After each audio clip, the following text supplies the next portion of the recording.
Hello friends, welcome everyone. நான் உங்கள் சபரி. கரெக்டா டிசம்பர் 31ஆம் தேதி 2024வது வருடம் கன்னியாகுமரி மாவட்டத்தில் இருக்கிற குளித்துறை அப்படிங்கிற பகுதியோட ஒரு போலீஸ் ஸ்டேஷன். சாயந்தரம் 6 மணிக்கு எல்லாருமே ரொம்ப பிஸியா இருக்காங்க அந்த போலீஸ் ஆபீசர்ஸ்லாம். எதனாலனா இன்னும் 6 மணி நேரத்துல 2025வது வருடம் பிறக்க போகுது, நியூ இயர். ஆனா அது நமக்கு பெரிய மேட்டர் இல்ல. ஆனா எல்லா கேசஸுமே நைட்டு தான் வந்து குமியும். லைசன்ஸ் இல்லாம பைக் ஓட்டுவான், குடிச்சிட்டு பைக் எடுத்து விழுவான், ஆக்சிடென்ட் கேசஸ் நிறைய வரும். இதெல்லாம் தாண்டி பிக் பாக்கெட், செயின் ஸ்நாச்சிங் சொல்லிட்டு கொத்து கொத்தா வந்து இங்கதான் விழுவாங்க. இது எல்லாத்தையும் கவனிக்கணும் அப்படின்னா ஃபுல் போலீஸ் ஸ்டேஷனே வேலை பார்க்கணும், யாருக்குமே லீவ் இல்ல. இந்த மாதிரி மைண்ட் செட்ல வேலை பார்த்துட்டு இருக்கும் போதுதான் சாயந்தரம் 6 மணிக்கு பிரியங்கா அப்படிங்கிற 34 வயது பெண்மணி அழுதுகிட்டே போலீஸ் ஸ்டேஷனுக்குள்ளார வந்து அந்த ரைட்டர்கிட்ட ஒரு கம்ப்ளைண்ட்டை தராங்க. ரைட்டர் பார்த்தோன்னே கேட்கிறாரு, என்னமா அதுக்குள்ளார நியூ இயர் ஆரம்பிச்சிருச்சா, அதுக்குள்ளார எல்லாமே வெளியே சுத்த ஆரம்பிச்சிட்டீங்களா, பர்சு போச்சா, செயின் போயிடுச்சா இப்படிங்கிறதான் கேட்கிறாரு. அந்த பொண்ணு உடனே என்ன சொல்றாங்க, சார் அதெல்லாம் போகல சார், வாழ்க்கையே போச்சு சார், ஒருத்தன் என்னோட வாழ்க்கையே கெடுத்துட்டான் சார், என்னை நம்ப வச்சு கெடுத்துட்டான் சார், என்கிட்ட இருக்க காசு பணம் எல்லாத்தையுமே வாங்கிக்கிட்டான் சார், இதெல்லாம் தாண்டி என்னோட உடம்ப யூஸ் பண்ணிக்கிட்டான் சார், அதெல்லாம் தாண்டி வீடியோ வேற எடுத்து வச்சிருக்கான் சார் அப்படின்னு சொல்லும் போது ரைட்டர் பார்த்துக்கிட்டே இருக்காரு.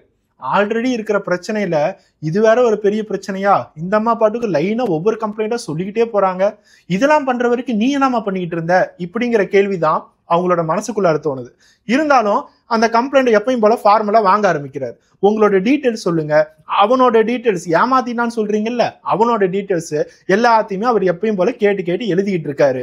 பிரியங்கா அவங்களுக்கு நடந்த விஷயங்கள் ஒவ்வொன்னா சொல்ல சொல்ல அந்த ரைட்டருக்கே ஒரு பெரிய ஆச்சரியம்.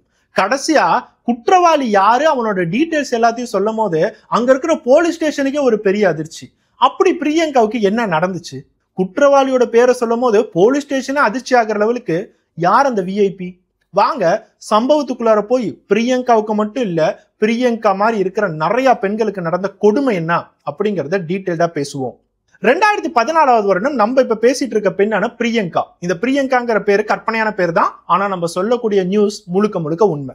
பிரியங்காவுக்கு ஜஸ்டின் அப்படிங்கிற ஒரு பையனோட கல்யாணம் நடந்துச்சு. 2 பேருமே லவ் பண்ணாங்க, கல்யாணம் பண்ணிக்கணும்னு நினைச்சாங்க. வீட்டுல இருக்கிறவங்க யாருக்கும் பிரச்சனை இல்லாததுனால இந்த கல்யாணம் ரொம்ப சுலபமாவே முடிஞ்சிச்சு. இவங்க கல்யாணம் நடந்ததுக்கு அப்புறம் தனி குடித்தனம் போய் தனியா ஒரு வீடு வாடகைக்கு எடுத்து 2 பேருமே ரொம்ப சந்தோஷமா வாழ்ந்தாங்க. 1 வருஷம் போச்சு, 2 வருஷம் போச்சு. இவங்க 2 பேருக்கு கொஞ்சம் கொஞ்சமா போர் அடிக்க ஆரம்பிச்சிருக்கு. 2 பேருக்கும் ஏகப்பட்ட பிரச்சனைகள் வர ஆரம்பிச்சிச்சு. 2 பேரும் என்ன வேலை பார்த்தாலும் வீட்டுக்குள்ளார வந்து திருப்பி ஒரே மூஞ்ச பார்த்துக்கிட்டு அவங்களுக்கே பிடிக்காம போச்சோ என்னமோ ஒரே பிரச்சனையை திருப்பி திருப்பி பேசி பேசி அவங்களோட வாழ்க்கையை டோட்டலா வீணடிக்க ஆரம்பிச்சாங்க. அடுத்த 1 வருஷத்துல அவங்களுக்கே தெரிஞ்சிருச்சு, நம்ம சந்தோஷமா வாழ முடியாது, நம்ம 2 பேருமே இப்படியே சண்டை போட்டுக்கிட்டே இருந்தா நம்மளோட வாழ்க்கையே டோட்டலா வீணா போயிடும், நம்ம 2 பேருமே டிவோர்ஸ் பண்றது மட்டும்தான் நமக்கு ஒரே சொல்யூஷனுங்கிறத அவங்க முடிவெடுக்க ஆரம்பிச்சாங்க. லீகலா டிவோர்ஸ் வாங்குற ஸ்டெப்ஸையும் பார்க்க ஆரம்பிச்சாங்க. அப்பா அம்மா எல்லாத்துக்குமே இது ஒரு பெரிய பிரச்சனை தான், நீங்க லவ் பண்ணீங்கன்னு சொல்லி தான் நாங்க கல்யாணம் பண்ணி வச்சோம், எங்களுக்கு கஷ்டமா இருந்தாலும் பரவாயில்ல, மதம் வேற மாதிரி இருந்தாலும் பரவாயில்ல, உங்க சந்தோஷம் முக்கியம்னு சொல்லி தான் கல்யாணம் பண்ணி வச்சோம், கடைசியா இப்ப எங்களை எல்லாம் பார்த்தேன் முட்டாள் மாதிரி தெரியுதா? அதனால அவங்க இது எதுக்குமே சப்போர்ட் பண்ணவே இல்லை. டிவோர்ஸ் பண்றியா, நீ எக்கேடோ கெட்டுப்போன்னு சொல்லிட்டு அவங்க அப்பா அம்மா விட்டுட்டாங்க. பிரியங்காவும் சரி அந்த ஜஸ்டினும் சரி நம்ம டிவோர்ஸ் பண்றது தான் கரெக்டான விஷயம்னு சொல்லிட்டு அடுத்த 1 வருஷத்துல அவங்களுக்கு டிவோர்ஸும் நடந்துருச்சு. 2018வது வருடம் பிரியங்கா தனியா வாழ ஆரம்பிச்சாங்க. டிவோர்ஸ் ஆனதுக்கு அப்புறம் அவங்க அப்பா அம்மா வீட்டுக்கு வந்தாங்க. பொதுவா டிவோர்ஸ் ஆனதுக்கு அப்புறம் ஒருத்தவங்க வீட்டுக்கு வந்தா என்ன மரியாதை கிடைக்குங்கிறது நம்ம எல்லாத்துக்குமே தெரியும். சொந்தக்காரங்களாகட்டும், ஏன் சொந்த அப்பா அம்மா கூட கொஞ்சம் கேவலமா தான் பார்ப்பாங்க. ஏன்னா இவ்வளவு விஷயங்கள் சொல்லி நீ அப்ப கல்யாணம் பண்ண, சரி ஒழுங்கா வாழ்வுன்னு பார்த்தா இப்ப டிவோர்ஸ் பண்ணிட்டு வந்து நிக்கிற, இப்படிதான் சுத்தி இருக்கிறவங்க எல்லாம் பேசினாங்க.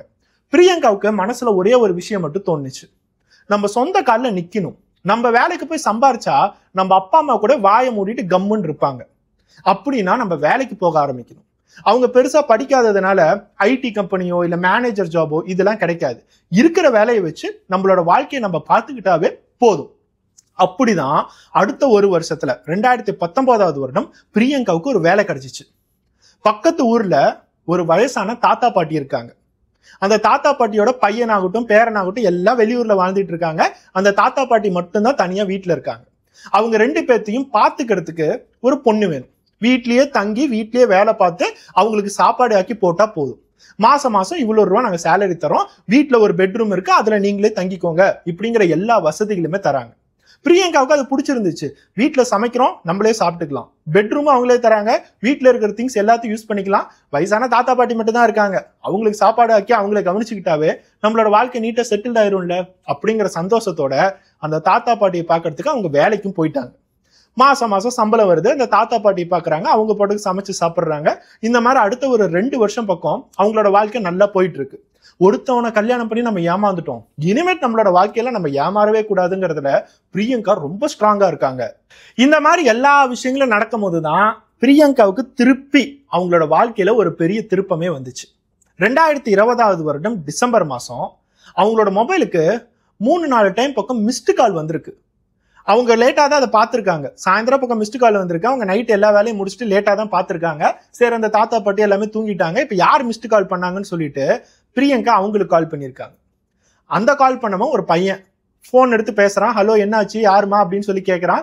இல்லங்க, நீங்க தாங்க எனக்கு கால் பண்ணியிருந்தீங்க அப்படின்னு பிரியங்கா சொல்லும் போது, ஓ சுதா நீயா, உனக்கு எவ்வளவு டைம் கால் பண்றது, உனக்கு நான் கால் பண்ணிக்கிட்டே இருந்தேன், என்ன சுதா ஆயிடுச்சு, நீ பாட்டுக்கு எனக்கு ஃபோன் நம்பர் கொடுத்துட்டு போயிட்ட, எத்தனை வருஷம் கழிச்சு நான் கால் பண்றேன், என் நம்பர் உனக்கு ஞாபகம் இல்லையான்னு சொல்லிட்டு அந்த பையன் பாட்டுக்கு பேசிக்கிட்டே இருக்கான். பிரியங்காவுக்கு ஒண்ணுமே தெரியல. ரொம்ப நேரம் கழிச்சு தான் கேட்கறாங்க, டே யாருடா சுதா, யாருகிட்டடா பேசுற, ஏதோ ராங் நம்பருக்கு கால் பண்ணியிருக்கடா அப்படிங்கிறத பிரியங்கா சொல்றாங்க. உடனே அவன் என்ன சொல்றான், மேடம் சாரி மேடம், என்னோட பேரு ராஜு, நான் என்னோட ஃப்ரெண்டு சுதான்னு நினைச்சு உங்ககிட்ட பேசிட்டு இருக்கேன், உங்களோட பேர் என்ன அப்படிங்கிறத கேட்கறான். பிரியங்காவுக்கு நீ எதுக்குறா என் பேரை கேட்கிற, அதான் ராங் நம்பர்னு தெரிஞ்சிருச்சு இல்ல, போனை வச்சு தொலை அப்படிங்கிறாங்க. ஆனா அதுக்கப்புறம் தான் அந்த பையன் ரொம்ப பேச ஆரம்பிக்கிறான். மேடம், உங்களோட வாய்ஸ் கேட்கறதுக்கு ரொம்ப சூப்பரா இருக்கு, நீங்க பாட்டு டீச்சரா, ஏதாச்சும் பாட்டு கிளாஸ்க்கு இது வைக்கிறீங்களா இப்படின்னு பேச பேச கொஞ்சம் கொஞ்சமா பிரியங்காவுக்கு காம்ப்ளிமெண்ட் கொடுக்க ஆரம்பிக்கிறான். பிரியங்காவுக்கு அதை கேட்டு சிரிக்கிறதா இல்ல அக்செப்ட் பண்றதா அப்படிங்கிற ஒரு ஃபீல். திருப்பி கொஞ்சம் வருடங்களுக்கு முன்னாடி போறாங்க அவங்களோட காதல் வாழ்க்கை, திருப்பி நமக்கு ஒரு துணை வரணும், இந்த மாதிரி விஷயங்கள்லாம் அவங்களுக்கு தோண ஆரம்பிக்குது. ஒருத்தன் நம்மளை பார்த்து காம்ப்ளிமெண்ட் பண்றான் அப்படின்னா அந்த பொண்ணு அதுக்காக தானே ஏங்கிட்டு இருக்கும். யாருமே பேசுறதுக்கு இல்ல, நம்மளை காம்ப்ளிமெண்ட் பண்றதுக்கு யாருக்கும் இல்ல. ஒருத்தன் நம்மளை வந்து கட்டிக்கிட்டான், அவனும் விட்டுட்டு போயிட்டான். இந்த மாதிரி விஷயங்கள்ல யாரோ ஒருத்தன் பாவம் போன்ல பேசிட்டு போறானேன்னு சொல்லிட்டு அவனுக்கு கம்பெனி கொடுக்க ஆரம்பிச்சாங்க. என்னோட பேரு பிரியங்காங்கிற உண்மையை சொன்னாங்க. அதுக்கப்புறம் இவங்க 2 பேரும் பேச ஆரம்பிக்கிறாங்க. ராஜு பாட்டுக்கு தினம் தினம் கால் பண்ணி இன்னைக்கு என்ன நடந்துச்சு, நீங்க என்ன வேலை பாக்குறீங்க, உங்களோட ஃபேமிலி என்ன, இந்த மாதிரி எல்லா விஷயங்களும் கேட்க ஆரம்பிக்கிறான். பிரியங்காவும் ஒளிவு மறைவு இல்லாம எல்லாத்தையுமே சொல்றாங்க. எனக்கு 4 வருஷத்துக்கு முன்னாடி ஒருத்தவனை நம்பினேன், கல்யாணம் பண்ணி என்னை விட்டுட்டு போயிட்டான். இப்ப 4 வருஷத்துக்கு அப்புறம் ஒரு தாத்தா பாட்டிக்கு நான் பாட்டுக்கு வேலை பார்த்துக்கிட்டு என்னோட வாழ்க்கையை பார்த்துட்டு இருக்கேன். ரொம்ப போரிங்கான வாழ்க்கை தான். நீ எனக்கு கால் பண்ணதுக்கு அப்புறம் தான் எனக்கே கொஞ்சம் என்டர்டைனிங்கா இருக்கு அப்படிங்கிற உண்மையை வேற சொல்றாங்க. சோ ராஜு பேச பேச பேச இவங்களுக்கு டிவோர்ஸ் ஆயிடுச்சு, இவங்க தனியா இருக்காங்க அப்படிங்கிறது ராஜுக்கு தெரிஞ்சதுக்கு அப்புறம் போன்ல ஒரே ஒரு விஷயம் தான் சொல்றான். பிரியங்கா, நீங்க நம்புவீங்களோ இல்லையோ எனக்கு தெரியாது, ஆனா என்னோட வாழ்க்கையில நான் ஒரு விஷயத்த மட்டும் ரொம்ப ஸ்ட்ராங்கா நினைச்சிட்டு இருக்கேன். நான் வாழ்க்கை கொடுத்தேன் அப்படின்னா ஒண்ணு கணவரை இழந்தவங்களோ இல்ல டிவோர்ஸ் ஆனவங்களுக்கு மட்டும்தான் நான் வாழ்க்கை தருவேன். ஏன்னா எனக்கு தெரியும் அதோட வலி. என்னோட சொந்தக்காரங்க, என்னோட தூரத்து சிஸ்டர் ஒருத்தவங்க இருக்காங்க, அவங்களுக்கு டிவோர்ஸ் ஆகி அவங்க எவ்வளவு கஷ்டப்படுறாங்க, அதோட வலி எனக்கு நல்லா தெரியும். அன்னைக்கு முடிவு பண்ணேன், ஒரு பொண்ணுக்கு நான் வாழ்க்கை தரணும் அப்படின்னா அது டிவோர்ஸ் ஆன பொண்ணா இருக்கணும், இல்ல கணவனை தொலைச்ச பொண்ணாதான் இருக்கணும் அப்படிங்கறத முடிவு பண்ணணும்னு சொல்லும் போது பிரியங்காவுக்கு கையும் ஓடல காலும் ஓடல. இவன் நம்மளுக்கு இன்டைரக்டா ப்ரொபோஸ் பண்றானா இல்ல என்ன நினைக்கிறான் இப்படிங்கறத அவங்க யோசிச்சுக்கிட்டே இருந்தாங்க. ஆனா அவன் நம்ம மேல விருப்பப்படுறாங்கிறது மட்டும் பிரியங்காவுக்கு நல்லா தெரிஞ்சிருச்சு. பிரியங்காவுக்கும் ராஜு மேல ரொம்ப ஆசையா இருந்துச்சு. இதெல்லாம் விஷயங்கள்லாம் சொல்லும் போது நமக்கு நல்லவர் கிடைச்சிட்டாரு போல அப்படிங்கிறது தோண ஆரம்பிச்சிச்சு. அதுக்கப்புறம் ராஜு கிட்ட பிரியங்கா கேட்கறாங்க, நீங்க என்ன வேலை பாக்குறீங்க, எவ்வளவு சம்பாதிக்கிறீங்க. நான் ரியல் எஸ்டேட் பண்ணிட்டு இருக்கேன் மேடம், மாசம் மாசம் இவ்வளவு ரூபா காசு வரும், வித்து தந்தேன் அப்படின்னா கமிஷன் வரும், அதை வச்சு நான் நல்லா சம்பாதிக்கிறேன், எங்க அப்பா அம்மா நிறைய சொத்து சேர்த்துட்டு தான் போயிருக்காங்க. இந்த மாதிரி எல்லா விஷயங்களும் லைனா சொல்ல சொல்ல சொல்ல ஓகே பேக்ரவுண்ட் எல்லாமே நல்லா இருக்கு அப்படிங்கறத பிரியங்கா கண்டுபிடிச்சிட்டாங்க. சரி, எவ்வளவு நேரம் தான் நம்ம போன்லயே பேசிட்டு இருப்போம், ரொம்ப நாளா போன்லயே பேசிட்டு இருக்கோம், நம்ம 2 பேரும் பார்க்கலாமே, பழகலாமே, நம்ம வெளியே டேட் மாதிரி போலாமே இப்படிங்கிறத ராஜு கூப்பிடும் போது பிரியங்காவும் சரி தினமும் என்னோட வேலையெல்லாம் முடிஞ்சிருச்சுன்னு சொல்லி சாயந்தரம் வெளியே போக ஆரம்பிக்கிறாங்க. அந்த தாத்தா பாட்டிக்கிட்ட நான் வெளியே போயிட்டு சும்மா வாக்கிங் மாதிரி போயிட்டு வரேன்னு சொல்லிட்டு போறவங்க ஒரு 2 மணி நேரம் 3 மணி நேரம் கழிச்சு தான் வீட்டுக்கு வராங்க. அவங்க வெளியே போய் ராஜு கிட்ட ஃபுல்லா சுத்த ஆரம்பிக்கிறாங்க, பேச ஆரம்பிக்கிறாங்க, வெவ்வேறு இடங்களுக்கு ரெஸ்டாரண்ட் இந்த மாதிரி போய் சாப்பிட ஆரம்பிக்கிறாங்க. கொஞ்சம் கொஞ்சமா அவங்களுக்குள்ள அண்டர்ஸ்டாண்டிங் வர ஆரம்பிக்குது. இவங்க 2 பேரும் லவ் பண்ண ஆரம்பிச்சதுக்கு அப்புறம் ராஜு கூட்டிட்டு போன மொதல் இடம் என்ன தெரியுமா, பக்கத்துல இருக்கிற ஒரு ஹோட்டல், அதாவது ஒரு லாட்ஜ். அந்த லாட்ஜோட ரூமுக்கு தான் பிரியங்காவை கூட்டிட்டு போயிருக்கான். அங்க போய் இவங்க 2 பேருமே ரொம்ப நெருக்கமா இருந்திருக்காங்க. நாளுக்கு நாள் பிரியங்காவுக்கு இது ரொம்ப பிடிக்க ஆரம்பிச்சிருக்கு. ராஜு நம்மளே கல்யாணம் பண்ணிக்கிறேன்னு சொல்லிட்டான், அதனால நம்ம நெருக்கமா இருக்கலாமே, இதுல போய் என்ன தப்பு இருக்கு, நமக்கும் நம்மளோட ஆசைகள் எல்லாமே இருக்குல்ல, இத்தனை வருடங்களா நம்ம தனியா தானே இருந்திருக்கோம். அதனால அவங்களும் போறாங்க. இந்த மாதிரி ஒவ்வொரு நாளா போகும்போதுதான் திடீர்னு ஒரு நாள் அவங்க 2 பேருமே பாலியல் உறவு வைக்கும் போது அவன் செல்ஃபி எடுக்க ஆரம்பிக்கிறான்.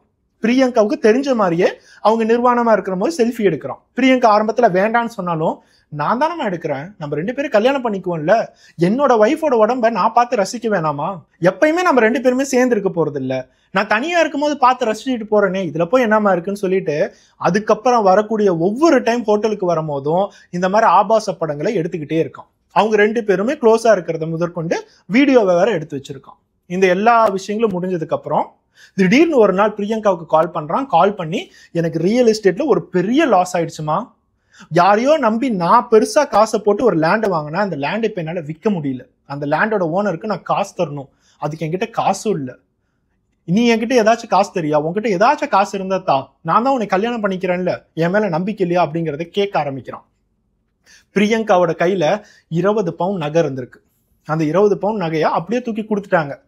நீ தாண்டா என்னோட உயிர், நீ தான் என்னை வந்து கல்யாணம் பண்ணிக்க போற, இனிமேட்டு எனக்கு நகை ஒன்றும் தேவையில்லை, நீ ஒழுங்கா இருந்தாவே போதும், உன்னோட கடனை நீட்டா அடைச்சிரு, அதுக்கப்புறம் நமக்கு தான் லேண்ட் இருக்குதுல்ல, அந்த லேண்ட் ஓன் பேர்ல தான் இருக்கு, அது கூட நம்ம அப்புறம் வித்துக்கலாம், அப்புறம் கூட நகையை வாங்கிக்கலாம்னு சொல்லி கொடுத்துட்டாங்க.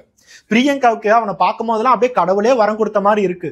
ஏன்னா நான் பாட்டுக்கு தனியா ஒரு தாத்தா பாட்டியை மெயின்டைன் பண்ணிட்டு இருந்தேன், திடீர்னு ஒருத்தன் நமக்கு வந்து வாழ்க்கை தரான் அப்படின்னா அவன் கடவுள் தான் நினைப்பாங்க. ராஜுவும் அந்த நகையை வாங்கிட்டு வித்து நான் எல்லா கடனையும் முடிச்சிட்டேன் அப்படிங்கிறத சொல்றான். அப்பப்ப வந்து காசு வாங்க ஆரம்பிச்சான். ரியல் எஸ்டேட்ல இங்கெல்லாம் போக வேண்டியது இருக்குதுன்னு சொல்லிட்டு பிரியங்காவும் அவங்க சம்பாரிச்ச எல்லா காசையும் கொஞ்சம் கொஞ்சமா கொடுக்க ஆரம்பிச்சாங்க. இந்த மாதிரி 2.5 வருஷம் போயிருக்குங்க. 2020 வருடம் இவங்களோட ரிலேஷன்ஷிப் ஸ்டார்ட் ஆகி 2022 2023 வரைக்கும் போய் கடைசியா ஒரு நாள் ராஜு வந்து பிரியங்காவை பார்த்து ஒரே விஷயம் தான் சொல்லியிருக்கான்.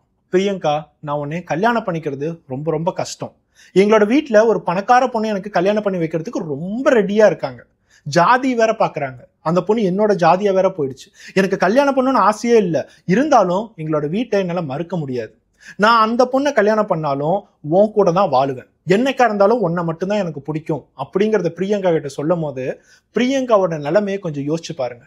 உன்னைய நம்பி நீ கூப்பிட்ட இடம் எல்லாத்துக்குமே நான் வந்தேன், என்னையவே நான் கொடுத்தேன், என் உடம்ப நீ யூஸ் பண்ணிக்கிட்ட, தங்கம் கொடுத்தேன், பணம் கொடுத்தேன், நீ கேட்டது எல்லாத்தையுமே தந்தேன்டா, உன் மேல அவ்வளவு நம்பிக்கை வச்சிருக்கும் போது நான் யாரையோ ஒருத்தைய கல்யாணம் பண்ணிக்குவேன், உன்னை வச்சுக்குவேன்னு சொல்லி நீங்க என்கிட்ட வந்து இப்படி சொல்றியே, உன்னை எல்லாம் என்ன செய்யலாம், இப்பவே என்னை கூட்டிட்டு போய் நீ கல்யாணம் பண்ணிக்கோ, இப்பவே உங்க அப்பா அம்மா கிட்ட நீ இன்ட்ரடியூஸ் பண்ணி வை அப்படின்னு கேட்கும் போதுதான் ராஜுவோட பேச்சுவார்த்தைகள் எல்லாமே மாற ஆரம்பிச்சிச்சு. நிறுத்து நிறுத்து நிறுத்து நிறுத்து, என்ன நான் பாட்டுக்கு உனக்கு இன்ஃபர்மேஷன் கொடுக்க வந்தா நீ பாட்டுக்கு என்கிட்ட எகிரிட்டு இருக்க, அவ்வளவு திமிராயிடுச்சா உனக்கு, உனக்கு வாழ்க்கை தரலாமே அப்படின்னு சொல்லிட்டு நான் யோசிச்சுட்டு இருக்கேன், என்னைய வேற மாதிரிலாம் நீ யோசிக்க வைக்காத, உன்னோட வீடியோ உன்னோட படங்கள் எல்லாத்தையும் நான் எடுத்தேன், உனக்கு தெரியுமா தெரியாதா, கொஞ்சம் என்கிட்ட ஏதாச்சும் வேலை காட்ட ஆரம்பிச்சா, என்னை ஏதாச்சும் கோவப்பட ஆரம்பிச்சா அப்படின்னா அடுத்த செகண்ட் உன்னோட போட்டோ வீடியோ எல்லாத்தையுமே நான் நெட்ல விட்டுருவேன், என்னோட ஃபேஸ்லாம் நான் பாட்டுக்கு பிளர் பண்ணி நெட்ல விட்டேன் அப்படின்னா எத்தனை ஆயிரம் பேர் எத்தனை லட்சம் பேர் பார்ப்பாங்க, அதுக்கப்புறம் ஒவ்வொருத்தவனும் என்ன மாதிரி உனக்கு கால் பண்ணுவான், இந்த மாதிரி வாழ்க்கை உனக்கு வேணுமா, இப்படிங்கிறத பேசும்போது தான் பிரியங்காவுக்கு நம்ம எவ்வளவு ஏமாந்துருக்கோம், நம்மளோட வாழ்க்கையில எவ்வளவோ பட்டு திருந்தி வாழ்ந்து கடைசியா திருப்பி வந்து இந்த மாதிரி ஒரு குப்பையிட்ட விழுந்திருக்கமே அப்படிங்கிறது தோண ஆரம்பிக்குது. இந்த எல்லா விஷயங்களும் கேட்ட அடுத்த 2 நாள் பிரியங்காவுக்கு என்ன பண்றதுனே தெரியல, என்னோட காசு போயிடுச்சு, 20 பவுன் நகை போயிடுச்சு, இதெல்லாம் தாண்டி என்னை யூஸ் பண்ணிக்கிட்டான், அதை வீடியோ வேற எடுத்து வச்சிருக்கான், என்னைக்கு வேணாலும் அந்த வீடியோ வெளியே விட்டுருவான்ல. அதனாலதான் 31 டிசம்பர் மாசம் 2024 வருடம் அந்த குளித்துறை அப்படிங்கிற இடத்துல இருக்க போலீஸ் ஸ்டேஷனுக்கு போய் பிரியங்கா அந்த கம்ப்ளைண்ட்டை கொடுத்தாங்க. இப்போ அந்த ரைட்டர் இது எல்லா விஷயங்களும் கேட்டதுக்கு அப்புறம் போலீஸ் ஸ்டேஷனே ராஜு அப்படிங்கிற பேரை கேட்டு ஷாக் ஆனதுக்கு காரணம் என்னன்னா, இந்த பொண்ணு எப்ப ராஜு அப்படின்னு சொன்னாங்களோ அப்பவே போலீஸ் ஸ்டேஷன்ல இருந்து ஒரு போட்டோ எடுத்துட்டு வந்து அந்த ராஜு இதுதானே அப்படிங்கிறத காட்டுறாங்க. பிரியங்காவுக்கு அந்த போட்டோவை பார்த்தோன்னு இன்னொரு ஷாக், ஆமாங்க இதுதாங்க ராஜு, இவன் தாங்க என்னை ஏமாத்தனா அப்படின்னு சொல்லிட்டு இவனோட போட்டோ எப்படிங்க உங்க கைக்கு கிடைச்சிச்சு அப்படிங்கறது பிரியங்கா கேட்கிறாங்க. அப்பதான் அந்த போலீஸ் ஆபீசர் சொல்றாரு, 2 நாளைக்கு முன்னாடி தான் ஒன்ன மாதிரியே ஒரு பொண்ணு வந்து ராஜுவோட போட்டோ எல்லாம் கொடுத்து கம்ப்ளைண்ட் கொடுத்துட்டு போச்சு, நீ 2 நாள் கழிச்சு வர, நீ கொஞ்சம் டிலேவா தாம வர அப்படிங்கறத சொல்றாங்க. ராஜுவை ஆல்ரெடி நாங்க தேடிக்கிட்டு தான் இருக்கோம், ராஜு நிறைய பொண்ணுங்களை இந்த மாதிரி ஏமாத்திருக்கான். உனக்கு முன்னாடி சுதா அப்படிங்கிற பொண்ணை ஏமாத்திருக்கான். அதுவும் இதே ஊரு இதே ஏரியாவை சேர்ந்த பொண்ணு தான். அவளும் வந்து கம்ப்ளைண்ட் கொடுத்துட்டு போனா அப்படிங்கிறத கம்ப்ளைண்ட் காப்பி முதற்கொண்டு அவகிட்ட காட்டுறாங்க. சோ பிரியங்கா சுதாவோட கம்ப்ளைண்ட் என்ன, சுதாவை எப்படி ஏமாத்திருக்கான் இப்படிங்கிறது எல்லாமே பார்க்கும் போது திட்டத்திட்ட ஒரே ஃபார்மேட்டை தான் எல்லா பொண்ணுங்க கிட்டயுமே அவன் பேசியிருக்கான் போல. அந்த பொண்ணுக்கு மிஸ்டு கால் வந்திருக்குது. மிஸ்டு கால் வந்தோன்னா உங்களோட வாய்ஸ் ரொம்ப அழகா இருக்கே, பாட்டு டீச்சரா அப்படிங்கறத கேட்டிருக்கான். அதுக்கப்புறம் ஃபேமிலி ஹிஸ்டரி எல்லாத்தையுமே வாங்கி சுதாவும் ஒரு டிவோர்ஸ் ஆன பொண்ணு தான் அப்படிங்கிறது தெரிய வருது. சோ இப்போ ராஜுவோட டார்கெட் யாரு அப்படிங்கறத போலீஸ் ஆல்ரெடி கண்டுபிடிச்சிட்டாங்க. அன்னைக்கு சுதான் ஒருத்தவங்க வந்தாங்க, அவங்களுக்கு டிவோர்ஸ் ஆயிடுச்சு, டிவோர்ஸ் ஆகி 4 வருஷம் ஆச்சுன்னு சொல்றாங்க. இன்னைக்கு பிரியங்கா வந்தாங்க, பிரியங்காவுக்கு டிவோர்ஸ் ஆயிடுச்சுன்னு சொல்றாங்க. அப்படின்னா ஒரு கணவரை இழந்த பொண்ணோ இல்ல கணவரை டிவோர்ஸ் பண்ண பொண்ணோ தான் ராஜு டார்கெட் பண்ணிட்டு இருக்கான். அந்த சுதாவோட கம்ப்ளைண்ட்ல சுதாவுக்கு 32 வயசு ஆகுது. அவங்களுக்கு 2 குழந்தைங்க வேற இருக்காங்க. கணவர் கூட ஏகப்பட்ட பிரச்சனைகள், அதனால டிவோர்ஸ் பண்ணிட்டு 2 குழந்தைங்களோட தன்னோட அண்ணா வீட்டுல தங்கிட்டு இருந்தாங்க. அந்த அண்ணா வீட்டுல தங்கிட்டு ஒரு பிரைவேட் கம்பெனில வேலைக்கும் போயிட்டு இருந்தாங்க. அவங்களுக்கு ஒரு நாள் மிஸ்டு கால் வந்திருக்கு. மிஸ்டு கால் பண்ணது ராஜு. ராஜு கிட்ட கால் பண்ணி ஏமாந்து அவன் சொல்ற பேச்சு எல்லாத்தையுமே கேட்டு வெவ்வேறு ஹோட்டலுக்கு போய் லாட்ஜஸ்க்கு போய் அவன் கூட நெருக்கமா இருந்து அவன் கேட்கற தங்கம் எல்லாத்தையுமே கொடுத்து தினம் தினம் பணம் கொடுத்து ஓகே ரியல் எஸ்டேட் வேலை பார்க்கறான், அவன் லாஸ் ஆயிருமேன்னு சொல்லிட்டு தந்தேன் அப்படிங்கறத சுதா எல்லாம் சொல்லியிருக்காங்க. பிரியங்காவுக்கு என்னடா இது நம்மள மாதிரியே ஏமாத்திருக்கான் அப்படிங்கிறது அவ்வளவு பெரிய ஆச்சரியம். ஆனா சுதா ஒரே ஒரு விஷயத்துல இன்னும் டேலண்டா இருந்திருக்காங்க. அவன் வந்து சுதா கிட்ட ஏமாத்தல, சுதாவே கண்டுபிடிச்சிட்டாங்க. இந்த இடத்துல பிரியங்கா கிட்ட வந்து நான் வேற ஒரு பொண்ணை கல்யாணம் பண்ணிக்க போறேன் அப்படின்னு சொல்லி ஏமாத்த ட்ரை பண்ணா. அப்புறம் பிரியங்கா கோவப்பட்டதுக்கு அப்புறம் வீடியோவை காட்டி பிளாக்மெயில் பண்ண ஆரம்பிச்சான்.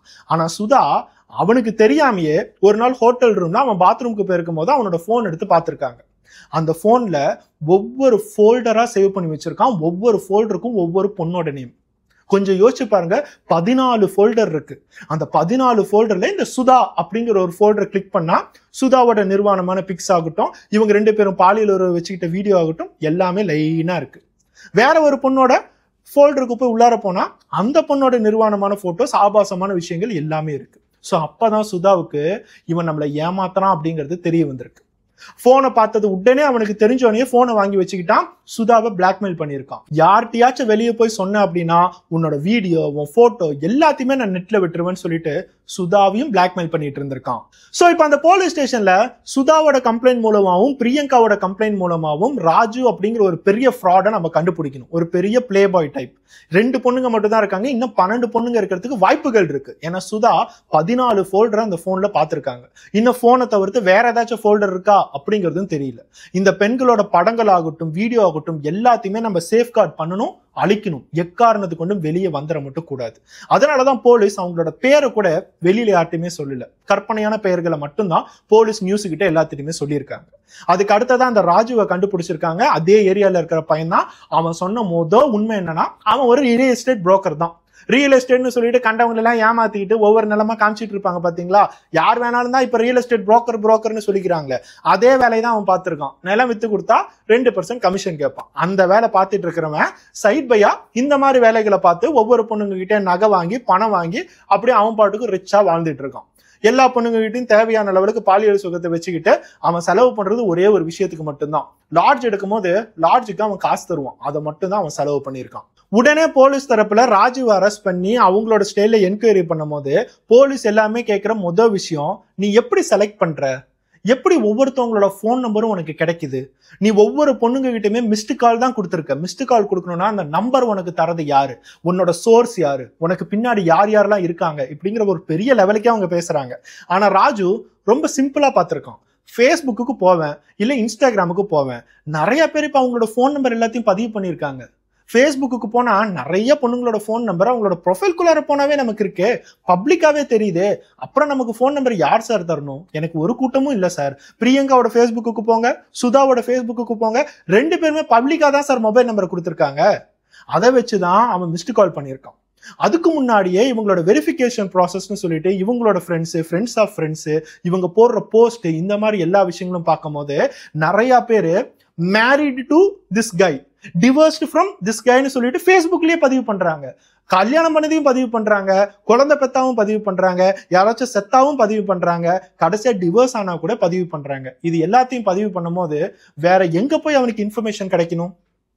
அதனாலதான் டிவர்ஸ் ஆன பொண்ணுங்களா பார்த்து ராஜு பார்த்திருக்கான். நான் பொதுவா டிவர்ஸ் ஆன பொண்ணுங்களா செலக்ட் பண்ணுவேன். அவங்க கிட்ட பேசினாதான் அவங்க ரொம்ப ஈகரா லவ்க்கு வெயிட் பண்ணிட்டு இருப்பாங்க.